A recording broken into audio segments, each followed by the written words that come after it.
शिमला की ठंडी रातें, घने जंगल और पुरानी हवेलियाँ, इन सब के बीच बसी है एक ऐसी हवेली जिसे सुनकर आज भी लोगों की रूह कांप उठती है। यह कहानी उस खौफनाक रात की है जब दो ब्रिटिश अफसरों ने अपनी आंखों से मौत का नज़ारा देखा था। चारलविले हवेली का निर्माण 19वीं सदी के उत्तरार्ध में हुआ था। यह हवेली शिमला के सबसे प्रतिष्ठित स्थानों में से एक थी, जहां ब्रिटिश अफसर और उनके परिवार रहते थे। 1913 में यह हवेली एक ब्रिटिश अधिकारी विक्टर बेली और उनकी पत्नी मार्था ने किराए पर लिया।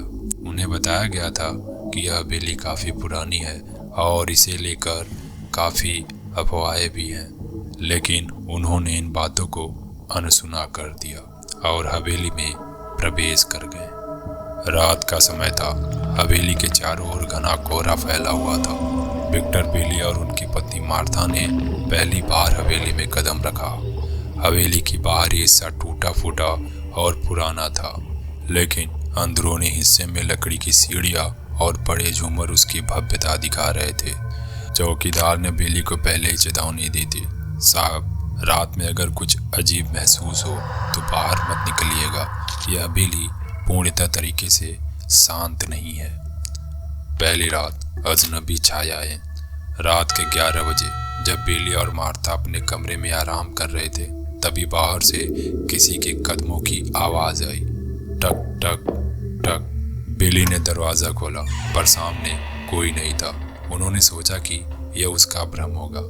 वापस कमरे में जाने के बाद उन्होंने खिड़की से देखा कि बगीचे में एक सफेद साड़ी पहने औरत खड़ी थी। उसकी पीठ मुड़ी हुई थी और जैसे उसने अपना चेहरा मोड़ा, उसकी आंखें खून से लाल थी। बेली ने खिड़की तुरंत बंद कर दी और मार्था से कहा, मार्था, यह जगह सचमुच अजीब है। दूसरी रात डरावना खेल। हवा में अजीब सी सिसकियां गूंजने लगी।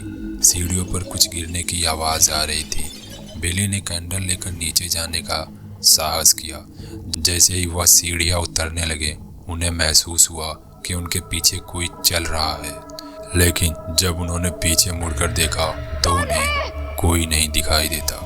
वह तेजी से नीचे पहुंचे और देखा कि दरवाजे अपने आप खुल और बंद हो रहे थे। आधी रात को मार्था के चीखों से बेली की आंखें खुली रह गईं। उन्होंने देखा कि मार्था बेड पर ऊपर हवा में झूल रही थी और कोई अदृश्य ताकत उसे ऊपर की ओर खींच रही थी। बेली ने दौड़कर उसे खींचा और दोनों भागते हुए कमरे से बाहर आए।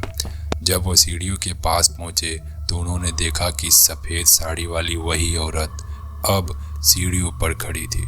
उसका चेहरा पूरी तरह से जला हुआ था और उसकी आंखों से खून बह रहा था।